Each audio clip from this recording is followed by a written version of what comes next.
Hello. Hello, आप सभी कैसे हैं? आज हम बताएंगे कि जब कॉमर्स स्ट्रीम लेते हैं तो अकाउंट सब्जेक्ट जो होता है एक बहुत ही नया सब्जेक्ट होता है। जब अकाउंटेंसी की हम बात करते हैं तो जो अकाउंट्स है, इंट्रोडक्शन टू अकाउंटिंग मतलब अकाउंट से परिचय कि अकाउंटेंसी हम क्यों करते हैं, किस लिए करते हैं और इसका क्या लाइफ में यूज है। जब जब स्टूडेंट आफ्टर 10th के बाद कॉमर्स, साइंस और आर्ट्स क्या करते हैं चूज, आफ्टर 10th के बाद जब 10th क्लास पास करता है तो 10th क्लास पास करता है क्या चूज करते हैं? तीन स्ट्रीम होते हैं। पहला कॉमर्स, दूसरा साइंस और तीसरा आर्ट्स। तो ये कॉमर्स, साइंस और आर्ट आफ्टर 10th के बाद चूज करते हैं। तो क्या रीजन होता है कि भैया कोई स्टूडेंट साइंस लेता है, कोई आर्ट्स लेता है और कोई कॉमर्स लेता है। तो लाइफ में इनका यूज कहाँ कहाँ होता है। तो आफ्टर 10th के बाद हम देखते हैं कि कॉमर्स वो स्टूडेंट लेते हैं, वो स्ट्रीम चूज करते हैं जिनको बैंकिंग सेक्टर, बिजनेस सेक्टर या एचआर सेक्टर, बैंक कंपनी में अगर जॉब करते हैं तो एचआर लाइन में जाते हैं। साइंस वो लेते हैं जिनको डॉक्टरी करना होता है, डॉक्टरी की लाइन जाते हैं। और आर्ट्स वो लेते हैं जिनको बिजनेस में मतलब यूपीएससी एग्जाम, सरकारी जॉब की तैयारी के लिए आर्ट्स करते हैं। तो ये यही तीन सब्जेक्ट होते हैं, स्ट्रीम होते हैं जो चूज करते हैं आफ्टर 10th के बाद। उसके बाद हम बात करते हैं कि जब कॉमर्स स्टूडेंट लिया जाता है तो उसमें अकाउंट्स का क्या यूज है। अकाउंटेंसी एक नया सब्जेक्ट जुड़ जाता है, अकाउंटेंसी एक नया सब्जेक्ट ऐड हो जाता है।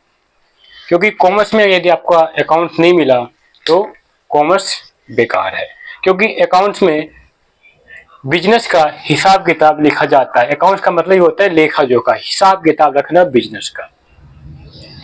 तो अकाउंटेंसी के अंदर बिजनेस का जब हिसाब किताब लिया जाता है तो इसका मतलब इसमें क्या निकालते हैं? प्रॉफिट और लॉस। मतलब एक बिजनेसमैन ये जानना चाहता है कि प्रॉफिट और लॉस मतलब जो बिजनेस में कर रहा हूं उसमें प्रॉफिट हुआ या लॉस हुआ, मतलब लाभ हुआ या हानि हुआ बिजनेस में, किस लिए, मतलब बिजनेस की पोजीशन क्या है, स्थिति क्या है। इसलिए प्रॉफिट और लॉस पता करते हैं, अकाउंट्स मेंटेन करते हैं, अकाउंट को लिखा जाता है। अब अकाउंट होता क्या है, ये किस लिए करते हैं, इसको क्यों लिखा जाता है, क्या कारण होता है कि हमें अकाउंटेंसी लिखने की जरूरत होता है। एक लेखांकन, हिंदी में अकाउंट क्या बोलते हैं? लेखांकन। ठीक है, मतलब लेखा जोखा, हिसाब किताब कि बिजनेस में प्रॉफिट हुआ है या लॉस हुआ है। उसके बाद तो अब हिसाब किताब कैसे लिखा जाए, तो कहते हैं कि सबसे पहले बिजनेस में क्या होता है? सेल्स होता है, मतलब ट्रांजैक्शन होता है, सेल परचेज पेमेंट रिसीव ये सारे होते हैं, खर्चे भी होते हैं। तो उन सभी को अकाउंट में, बुक्स ऑफ अकाउंट में लिखा जाता है। अब जब स्टूडेंट 10th क्लास पास करता है कॉमर्स सब्जेक्ट लेने से, उनको अब उनको राइटिंग करना, क्योंकि कॉमर्स है उसे अकाउंटेंसी करना पड़ेगा। तो क्योंकि साइंस वाला याद करता है, कॉमर्स वाले याद करने की जरूरत नहीं होता, क्योंकि अकाउंट जो है प्रैक्टिकल सब्जेक्ट है। अकाउंट प्रैक्टिकल सब्जेक्ट है, इसमें याद करने की जरूरत नहीं होती। इसमें आपका 80% प्रैक्टिकल होता है और 20% क्या होते हैं? थ्योरी होते हैं। तो हमें प्रैक्टिकल के साथ साथ थ्योरी भी करना है, क्योंकि अगर हम पहले थ्योरी कर लेंगे तो हमें अकाउंट आपको लगेगा काफी हार्ड है अकाउंट। तो अकाउंटेंसी में इसलिए प्रैक्टिकल जो है ज्यादा हमें फोकस करेंगे और प्रैक्टिकल के साथ साथ थ्योरी भी हमें समझ में आएगा। क्योंकि अगर आप सिर्फ थ्योरी स्टडी करते रहेंगे कि कैपिटल क्या है, एसेट क्या है, बिजनेस क्या है, लायबिलिटी क्या है, ये जो मैं वर्ड बोल रहा हूँ ये सब अकाउंटेंसी में हम एक टर्म यूज करेंगे अकाउंट्स के अंदर। फिर हम बात करते हैं कि मैं क्यों कह रहा हूँ कि याद करने की जरूरत नहीं है, समझने की जरूरत है। क्योंकि अकाउंट जो है एक प्रैक्टिकल सब्जेक्ट है, डे टू डे कभी न कभी आप लाइफ में यूज करते हैं। वो अलग बात है कि अकाउंट जो सब्जेक्ट है आपको आफ्टर 10th के बाद पढ़ने के लिए मिला जब आपने कॉमर्स स्ट्रीम लिया। तो लेकिन बच्चा भी एक अकाउंटेंसी बचपन से करते आ रहे हैं। एक बच्चे को पता होता है कि वो दुकान में जाएंगे, कहाँ जाएंगे? शॉप पे। तो उन्हें क्या मिलेगा? शॉप पे जाएंगे, वो क्या देंगे, 10 रुपीज देंगे जो भी है। उसके बाद उन्हें क्या मिलेगा, आइसक्रीम मिलेगा या फिर चॉकलेट मिलेगा। ठीक है, तो यहाँ पे बच्चों को पता है कि एक चीज दिया जाएगा तो दूसरी चीज हम मिलेगा। मतलब क्या है कि इसमें जो खरीद रहा है उसके बारे में पता है और जो परचेज कर रहा है उसके बारे में, जो सेल कर रहा है उसके बारे में पता है। तो बच्चों को ये पता है कि हम क्या देंगे, मनी देंगे, रुपया देंगे। मतलब यहाँ पे 10 रुपीज क्या है, ये रुपीस है, रुपया, ये मनी है। तो तभी हमें क्या मिलेगा, हमें सामान मिलेगा। तो बच्चे को जाने अनजाने में बच्चा क्या क्या कर रहा है, अकाउंट्स यूज कर रहा है। उसे यही नहीं पता कि अकाउंट होता क्या, लेकिन वो जाने अनजाने में वो यूज कर, क्योंकि अकाउंट में क्या है, अकाउंटेंसी में मनी का होना बहुत ही जरूरी है।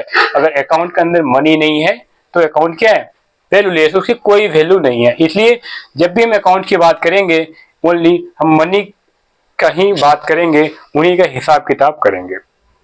अब आती है कि अकाउंटेंसी में यदि आपको लिखना नहीं आया, यदि आपको कॉन्सेप्ट समझ में नहीं आया, तो आप अकाउंट करेंगे कैसे। इसलिए अकाउंट में कॉन्सेप्ट समझना बहुत ही अच्छा है, इजी है।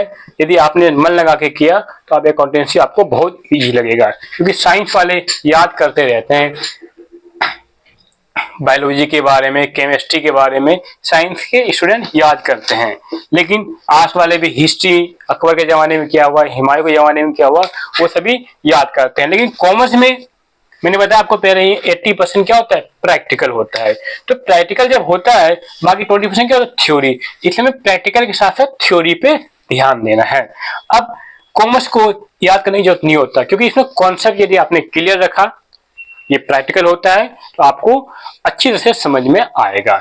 इसमें मैं पहले बता देता हूं कि अकाउंट्स को लिखने के लिए जो वर्ड यूज किया जाता है, एक होता है डेबिट और दूसरा क्या होता है, क्रेडिट।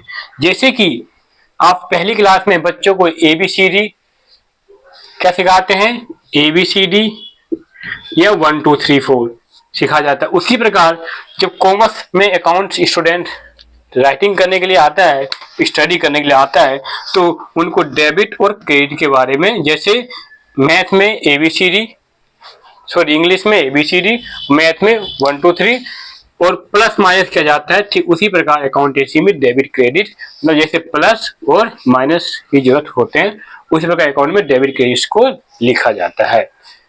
अब कौन सा डेबिट होगा, कौन सा क्रेडिट होगा, ये डिपेंड करता है कि नेचर ऑफ ट्रांजेक्शन, मतलब बिजनेस में नेचर ऑफ ट्रांजेक्शन मतलब आप किस टाइप का बिजनेस कर रहे हैं, किस टाइप का ट्रांजेक्शन हो रहा है, सेल हो रहा है, परचेज हो रहा है, पेमेंट हो रहा है, रिसीव हो रहा है, या फिर एडजस्टमेंट एंट्री कर रहा है। ये सारे जो वर्ड में बोल रहा हूँ, जब हम अकाउंटेंसी हम जब आगे 2 4 चैप्टर बदलेंगे तब हमें इन शब्दों का एंट्री का आपको बेनिफिट मिलेगा। अभी हमारा बेसिक क्लास है, बेसिक में हमें ये देखेंगे कि अकाउंटेंसी क्या होता है, किस लिए किया जाता है, क्या क्या इसके यूजर है, क्या इसके फायदे हैं और नुकसान है। तो मैंने पहले बताया कि कॉमर्स के अंदर अकाउंटेंसी किया जाता है। ये बिजनेसमैन क्या जानना चाहता है, प्रॉफिट और लॉस, और कैसे लिखेंगे, अकाउंट को डेबिट और क्रेडिट की टर्म में लिखा जाएगा। इसके लिए कुछ रूल्स होते हैं, वो आगे हम नेक्स्ट क्लास में बताएंगे।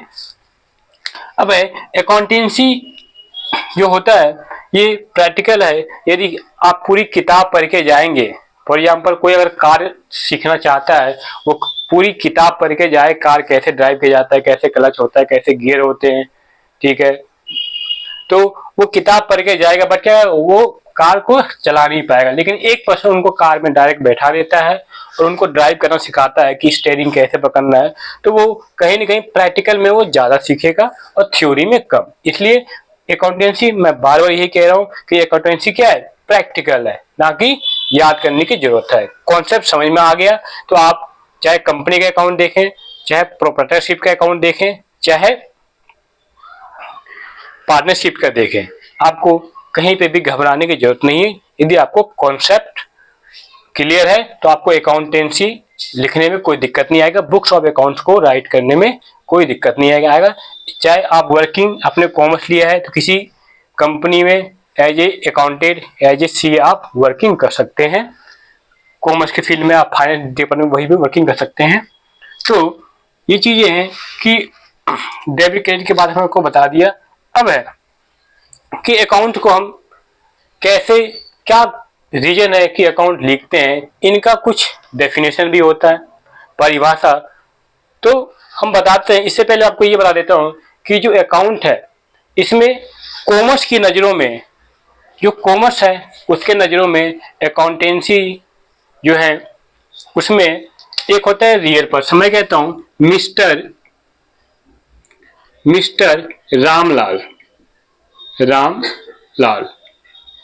हैं, जो एक क्या एक रियल पर्सन है। एक क्या ये रियल पर्सन है, ठीक है, मतलब बाय नेचुरल है, ठीक है। बट ये अपनी दुकान खोलना चाहते हैं। किसका है इनका? एक किताब की दुकान है, बुक्स की दुकान है। किसकी? बुक का, ठीक है। ये ऑनलाइन भी सेल करते हैं और ऑफलाइन भी सेल करते हैं, ठीक है। किताब की दुकान खोलते हैं, इनका नाम रखते हैं मिस्टर बुक्स, ठीक है। ऐसे मैंने एग्जांपल ले लिया, ठीक है। अब कॉमर्स कहता है जो नेचुरल पर्सन है वो भी कॉमर्स के क्या ये पर्सन है। ये क्या है? पर्सन है। और जो मिस्टर बुक्स स्टोर है, जो आपका ये जो शॉप है मिस्टर बुक स्टोर, ये भी क्या कॉमर्स के नजर में एक अलग पर्सन है। मतलब मिस्टर रामलाल और मिस्टर बुक शॉप ये क्या है? दोनों दो पर्सन है। ये अलग है, ये अलग है। वो अलग बात है, मिस्टर रामलाल की दुकान कौन सा है? ये किताब की दुकान है। तो कॉमर्स के नजरों में, जो कॉमर्स है इसके नजरों में मिस्टर रामलाल अलग है और मिस्टर बुक्स क्या है? अलग है। इसलिए हम एक कहते हैं सेपरेट एंटिटी है, क्यों बिजनेस क्या, ठीक है। अब मिस्टर रामलाल ने क्या किया?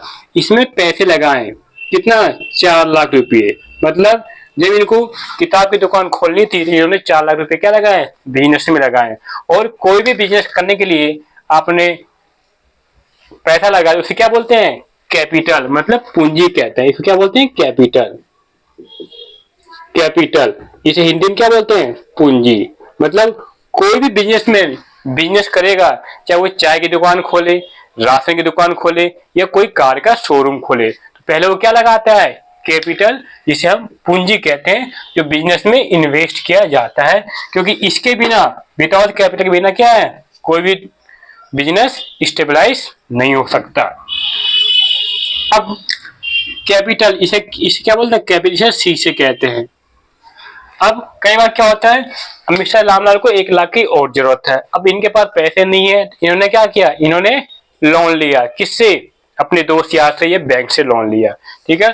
तो इन्होंने 1 लाख की कमी का इन्होंने क्या किया? इन्होंने लोन लिया। कितना? 1 लाख रुपये, ठीक है। इसे क्या बोलेंगे? लायबिलिटी, मतलब उधारी। मतलब इनको बिजनेस में पैसे की जरूरत पड़ी तो इन्होंने क्या लिया? पैसा लिया अपने किसी दोस्त से या किसी बैंक से, कोई किसी फाइनेंशियल इंस्टीट्यूट से, ठीक है। तो इन्होंने 1 लाख रुपये क्या लिया? उधारी ले लिया। तो 4 लाख इन्होंने पहले लगाया और 1 लाख और लगा दिया। तो कितने लग गए पैसे बिजनेस में सब मिला के? 5 लाख रुपए लग गए। मतलब इस बिजनेस में क्या लगे? इस बिजनेस में 5 लाख रुपए टोटल अमाउंट इन्वेस्ट हो गया। इसको हम क्या बोलेंगे? इसी को हम बोलेंगे एसेट, मतलब उनकी संपत्ति कितनी है बिजनेस की। इसलिए हम बोलते हैं कैपिटल प्लस लायबिलिटी क्या होता है? एसेट। यहां से आपको हमने 3 वर्ड बताए जो अकाउंट्स में, ये वर्ड एक टर्म यूज किया जाएगा, ये वर्ड हमेशा आएगा जब तक आप अकाउंट्स कर रहेंगे। तो अभी स्टार्टिंग में यहाँ पे सी का मतलब है कैपिटल, एल का मतलब है लायबिलिटी और ए फॉर एसेट। एसेट का मतलब ये होता है बिजनेस में टोटल पैसे कितने लगे। एक बिजनेस की जो कुल संपत्ति है, मतलब capital plus liability equal to क्या होता है? एसेट। तो ये बिजनेस की कुछ संपत्ति है, कुछ उन्होंने खुद के पैसे लगाए, किससे? मिस्टर रामलाल ने। और 1 लाख क्या लिया? किसी से उधार लिया, तो उनके लिए क्या हो गया?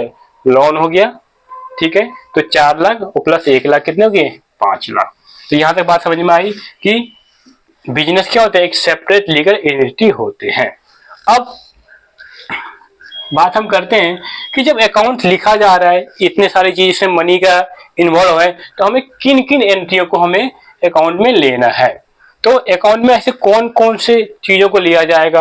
ऐसा तो नहीं है मकान को लिया जाएगा, बिल्डिंग को लिया जाएगा और सॉरी, और वो किस फॉर्म में लिया जाएगा, 5 किलो चावल, 20 किलो चावल, ऐसा तो नहीं होगा। नहीं, उनको एक किस में डिफाइन किया जाएगा, उनको एक मनी के रूप में डिफाइन किया जाएगा, MONEY, मनी। मतलब अगर इंडिया की बात करते हैं तो रुपये में, अमेरिका जाएंगे तो US डॉलर। मतलब जिस देश में आप, जिस कंट्री में रहकर आप अकाउंटेंसी कर रहे हैं, उस देश की मुद्रा का, मनी का उपयोग करेंगे ओनली, क्योंकि मैंने पहले बताया कि अकाउंट्स ओनली मनी की टर्म में राइट किया जाता है। अब हम ये देखते हैं स्क्रीन में,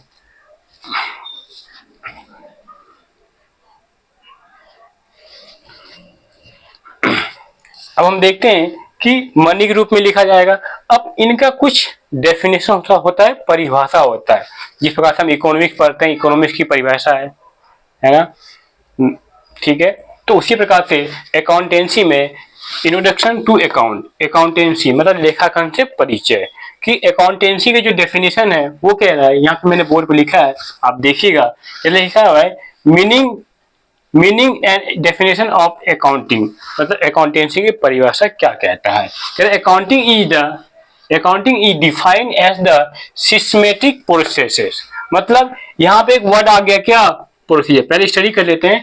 accounting is the defined as the systematic process of identifying, recording, classifying, summarising, interpreting and communicate information about, क्या, communicated information about financial transaction to the user of the accounting information such as a owner, government, investor, creditor और outsider।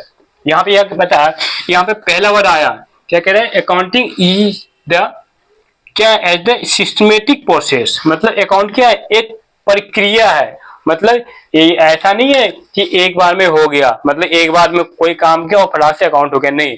Accountancy क्या होता है, systematic record किया जाता है business के सभी ट्रांजेक्शन।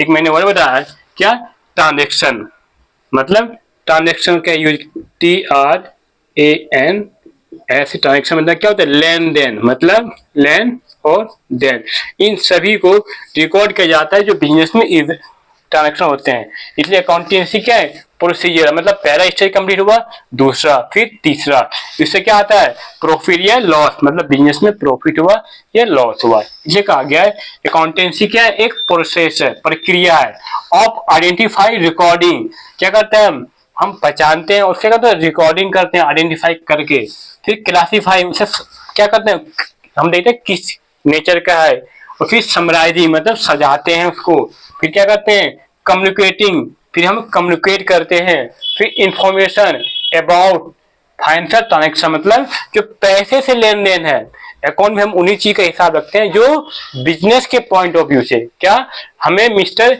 रामलाल का अकाउंट नहीं कर रहे हैं, किसका अकाउंट कर रहे हैं, मिस्टर बुक शॉप का कर रहे हैं, क्योंकि इन्होंने जो पैसा लगाया, ये बिजनेस है, कौन है, ये मालिक है, ये कौन है, ये मालिक है, ओनर है, मिस्टर रामलाल से हमें कोई मतलब नहीं है, इन्होंने पैसा लगाया। अब जो हम बुक्स ऑफ अकाउंट मेंटेन करेंगे वो मिस्टर बुक शॉप स्टोर पे करेंगे, मतलब किताब की दुकान का क्या करेंगे, बुक्स ऑफ अकाउंट मेंटेन करेंगे, क्योंकि मालिक को क्या चाहिए, इससे बिजनेस से प्रॉफिट चाहिए।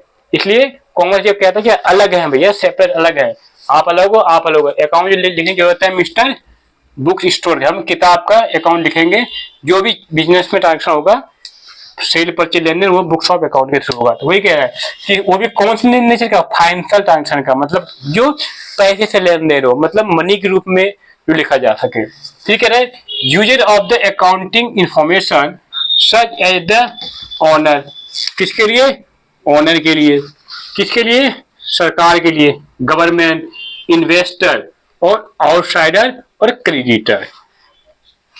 यहाँ पे क्रेडिट का मतलब ये, जब आपने किसी से उधार लिया, किसी से लोन लिया, तो उनको पैसे आज नहीं तो कल आपको वापसी देने पड़ेंगे, क्योंकि आपने उनसे पैसे लेके कहाँ लगाया, बिजनेस में, और बिजनेस से क्या चाहिए हमें, सेल्स चाहिए, सेल्स होगा खर्चा भी होगा, और क्या होगा, प्रॉफिट, लाभ या हानि भी होगा। तो प्रॉफिट कमा के आप इन सब कर्जों को क्या करेंगे, पेमेंट, आप क्या करेंगे, पेमेंट करेंगे। तो इसलिए कह रहा है accounting is the defined as the systematic process of identifying, recording, classifying, summarizing, interpreting and communicating information about financial transaction to the users of the accounting information such as a owner, मालिक को पता चलता है कि profit हुआ या loss हुआ है। दूसरा सरकार, क्योंकि आप जिस देश में रह के बिजनेस करते हैं तो आप ऐसा नहीं कि आपने चाय की दुकान ओपन किया, आपने कार का शोरूम ओपन किया और उसके पीछे आप 2 नंबर काम कर रहे हैं, ठीक है, तो वो क्या है, वो अनलीगल है।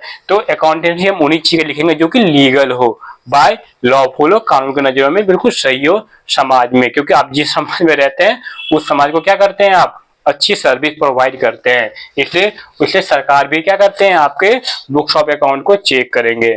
फिर है इन्वेस्टेबल, यदि आपका कंपनी अच्छी खासी चल रहा है तो क्या करेंगे, तो जो आपकी कंपनी को जब पैसे की जरूरत पड़ेगा तो क्या करेंगे, आप इन्वेस्ट, आपके जो बाहरी लोग हैं क्या इन्वेस्ट करेंगे, जैसे कि टाटा कंपनी है, बाटा है, ठीक है, रिलायंस है, इन सब में क्या है, कंपनी की पोजीशन के बारे में पता चलता है, तो लोग क्या करते हैं, कंपनी के शेयर खरीदते हैं।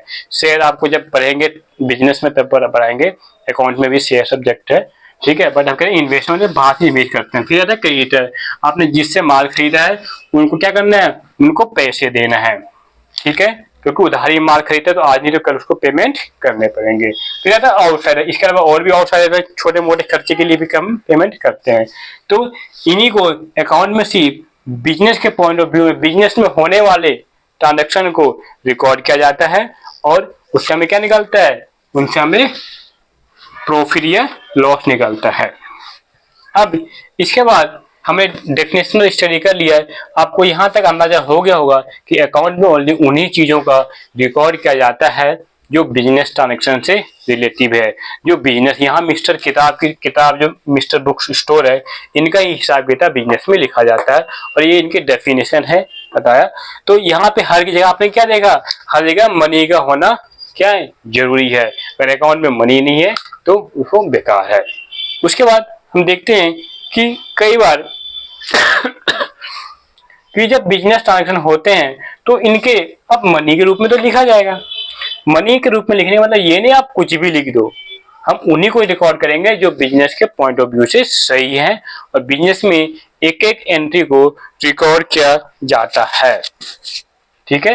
तो यहाँ पे इतनी आइडिया आपको लग गया कि अकाउंटेंसी की हम जब भी बात करेंगे वहां पे रुपया का होना, मनी का होना जरूरी है, ठीक है। इसलिए अकाउंट में मतलब बिजनेस में क्या बोलते हैं, बैकबोन ऑफ मनी को क्या बोलते हैं बिजनेस में, कि बिजनेस में अगर पैसा नहीं है तो क्या वो बेकार है, वो रीढ़ की हड्डी है, ठीक है। उसी प्रकार से हम मनी की बात करेंगे अकाउंटेंसी में। अब अकाउंटेंसी में क्यों होता है जरूरत, क्या कारण है कि हमें अकाउंटेंसी करने की जरूरत होता है, तो पहला तो मैंने आपको स्टार्टिंग में बताया कि ये बिजनेस में होने वाले सभी ट्रांजेक्शन से हमें क्या होता है, एक आउटपुट आता है कि बिजनेस में कि क्या प्रॉफिट हो रहा है या लॉस, क्योंकि कोई भी बिजनेसमैन करता है, बिजनेस करता है, वो इसलिए करता है ताकि क्या उसे प्रॉफिट हो, उसे लाभ हो, मे बी लॉस भी हो सकता है, बट उनका मोटिव क्या रहता है, प्रॉफिट कमाए हम बिजनेस में, क्योंकि वो बिजनेस जो स्टार्टअप करता है वो दान पुण्य करने के लिए नहीं करता है, वो किसी के मंदिर में दान नहीं करता, उनका काम होता है कि बिजनेस के इकोनॉमिक एक्टिविटी को, मतलब बिजनेस में सेल परचेज के माध्यम से बिजनेस क्या कमाता है, प्रॉफिट कमाता है, मतलब लाभ कमाता है, मे भी हानि हो सकता है बट मोटिव क्या रहता है, लाभ कमाना। तो इसलिए वो अकाउंटेंसी करवाता है, एक अकाउंट लेखांकन रखता है वो अकाउंटेंट या सीए एक बिजनेस में हायर करता है तो अपना बुक्स ऑफ अकाउंट मेंटेन करवाते हैं। अब बात हम करते हैं कि इसका अकाउंटेंसी का ऑब्जेक्टिव क्या है, क्या कारण है कि हमें अकाउंट्स लिखने की जरूरत पड़ता है। तो पहला है कि मेंटेनेंस अकाउंटिंग रिकॉर्ड, क्या करते हैं हम, अकाउंटिंग क्या करते हैं, हम रिकॉर्ड करते हैं। अगर आपको इसका स्क्रीनशॉट लेना है तो आप स्क्रीनशॉट ले सकते हैं,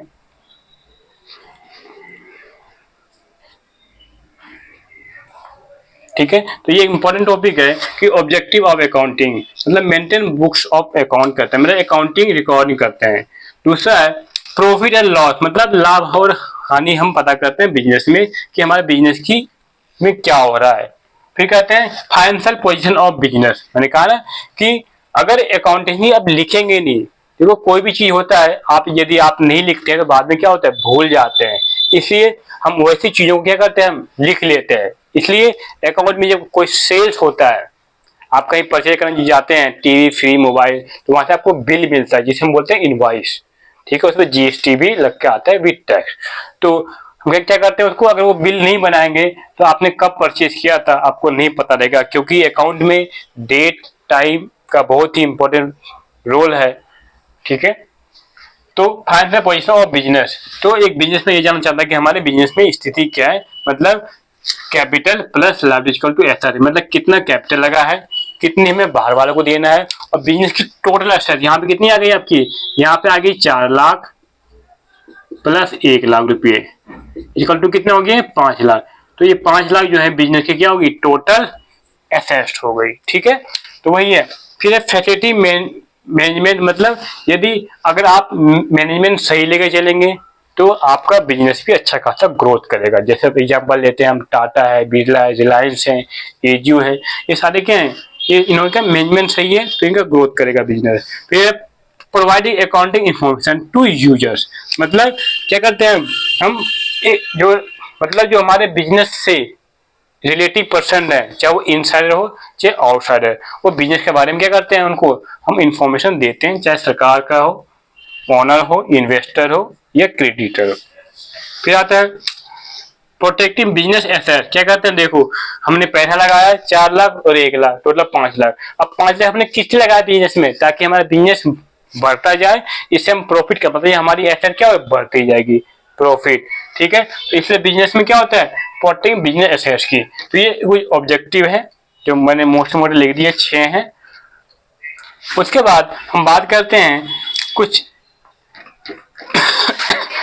कि बेसिक एजम्पशन, कि अकाउंट में कुछ लिखने के एक रूल्स एंड रेगुलेशन होते हैं कि अकाउंट को किस प्रकार से राइट किया जाए। ठीक है, क्योंकि हर किसी को, आप जब कार ही ड्राइव करते हैं उसके कुछ रूल्स रेगुलेशन होते हैं, कुछ क्लच गियर होते हैं कि रिवर्स गियर कैसे करना है। ठीक है, तो उस टाइप से ठीक उसी प्रकार अकाउंट में ये नहीं तो कुछ भी ले लेंगे आप, तो उनके कुछ अकाउंट की एक एजम्पशन है, एक मान्यता है, हम उस रूल्स के हिसाब से अकाउंट को हम लिखते हैं। क्योंकि ऑब्जेक्टिव आपने पता कर लिया कि ऑब्जेक्टिव क्या है, maintain accounting record, profit and loss, financial position of business, facility management, providing accounting information to user, protect business asset. ठीक है, तो 6 ऑब्जेक्टिव है। ऊपर हमने पहले परिभाषा समझा, डेफिनेशन क्या है, ऑब्जेक्टिव। अब बेसिक एजम्पशन क्या होते हैं, उसी प्रकार अकाउंट को लिखने के लिए क्या है, एक रूल्स है। पहला क्या है कि बिजनेस एंटिटी एजम्पशन, पहला क्या होता है, बिजनेस एंटिटी एजम्पशन, मतलब पहला जो ये बता रहा हूँ ये क्या है, बिजनेस एंटिटी एजम्पशन। इसका मतलब ये होता है कि मैंने अभी ये बताया कि मालिक और बिजनेस क्या क्या है, अलग अलग हैं, सेपरेट हैं। कॉमर्स के नजरों में मिस्टर रामलाल अलग व्यक्ति हैं और मिस्टर बुक शॉप जो दुकान है ये अलग है। तो हम किताब लिखेंगे मिस्टर बुक्स का, ठीक है, ना कि इनका रामलाल का पर्सनल, इनके खर्चे हम नहीं लिखेंगे कि घर में कुछ भी करे। बट हाँ, बिजनेस से अगर ये 1 रुपये भी निकालते तो हिसाब किताब लिखा जाएगा। बिजनेस में पैसा इन्हें डालेंगे तो लिखा जाएगा, ये विड्रॉ करेंगे जिसे हम क्या बोलते हैं, ड्रॉइंग। ठीक है, तो वो भी लिखा जाएगा। तो इसलिए क्या है, बिजनेस क्या सेपरेट लीगल एंटिटी है। दूसरा कि मनी मैनेजमेंट एजम्पशन, मतलब मैंने पहले बताया कि बिजनेस में अगर मनी नहीं है तो क्या है, बेकार है। तो जो भी चीज लिखा जाएगा वो मनी के टर्म में लिखा जाएगा। जैसे यहाँ पे कि यहाँ पे एक देखा, बच्चे जाएंगे, ठीक है, 10 रुपीज का चॉकलेट लेंगे तो बिना पैसे के नहीं मिलेगा, बाकी मिल भी गया तो क्या हो गया, उधारी, क्रेडिटर हो गए बाहर वाले से, तो आज नहीं तो कल उनको पैसा देना पड़ेगा। ठीक है, तो पहला बिजनेस एंटिटी एजम्पशन, दूसरा मनी मैनेजमेंट एजम्पशन, अब तीसरा अकाउंटिंग पीरियड। हाँ, इसी की बात कर रहे हैं कि आप जैसे कि आप पूरे साल स्टडी करते हैं, पढ़ाई करते हैं, तो उनका एक आउटपुट आता है। एक क्या आता है कि आपने 6 महीने में पेपर दिए, फिर साल भर में पेपर दिया, तो उनका क्या मिलता है, उनको एक टाइम के हिसाब से होता है। इस प्रकार अकाउंटेंसी में हमेशा डेट और टाइम, क्या कहा मैंने, डेट और टाइम का बहुत ही अच्छा रोल प्ले करता है। अगर डेट और टाइम का नहीं ध्यान रखेंगे तो आप पर्टिकुलर पीरियड पे आप प्रॉफिट और लॉस, क्या कहा है, ये प्रॉफिट और ये लॉस आपको पता नहीं कर पाएगा। इसलिए उन्होंने बोला कि आप बिजनेस तो पूरे साल करेंगे, 2 साल, 4 साल, 5 साल, 10 साल, बट कोई तो ऐसा पर्टिकुलर डेट हो जहां पे हम पता कर पाए कि हमारा बिजनेस की फाइनेंशियल पोजीशन क्या है। ठीक है, तो हमारे बिजनेस के फाइनेंशियल पोजीशन क्या है, जैसे कि हम बताते हैं अकाउंटिंग पीरियड, इस साल और इस साल। जैसे ये 2021 है, 2022 है, 2023 2023 है। तो हम क्या करते हैं, 2021 में जो काम किया इनका हम क्या बनाते हैं, एक लास्ट में क्या बनाते हैं हम यहाँ पे कि कितना हिसाब और किताब हुआ। उसके बाद क्या करते हैं 2022 में हम क्या करते हैं, यहाँ भी हिसाब करते हैं, तो मतलब बिजनेस की फाइनेंशियल पोजीशन क्या है। तो इससे हम क्या बताते हैं, बिजनेस की प्रॉफिट और लॉस कितना है, कितना में बाहर वाले को देना है। तो यहाँ पे कैपिटल प्लस लायबिलिटी और एसेट, इसी को हम क्या करते हैं, हम डिफाइन करते हैं, हम पता करते हैं।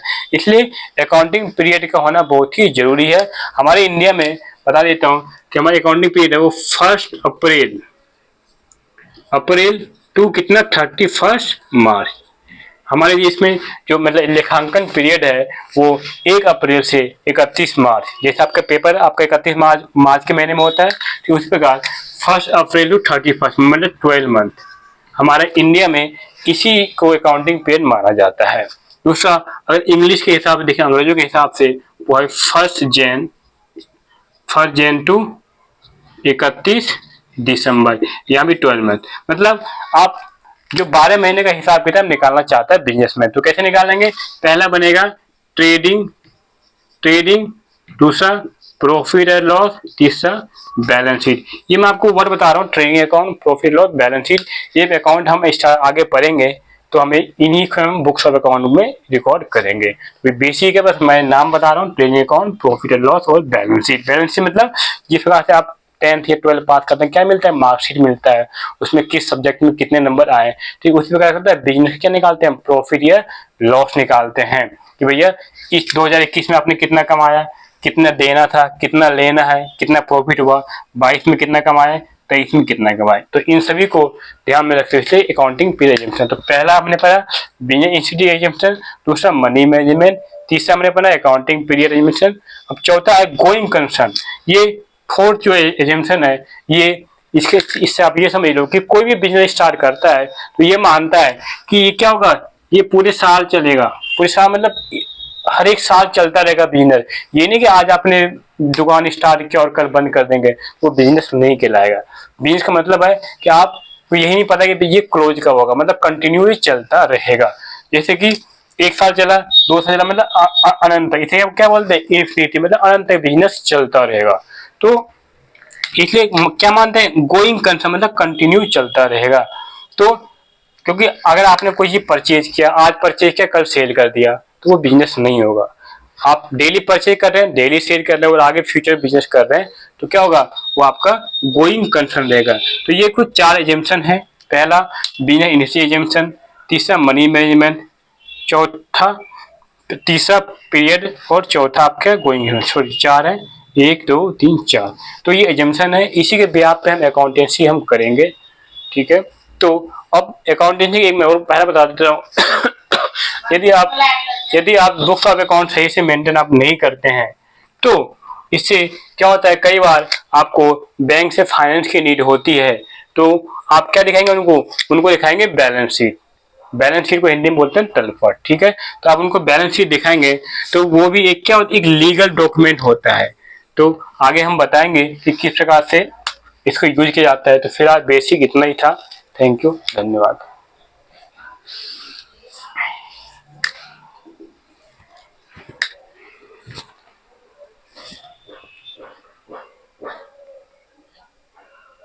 अच्छा, आप स्क्रीनशॉट ले सकते हैं।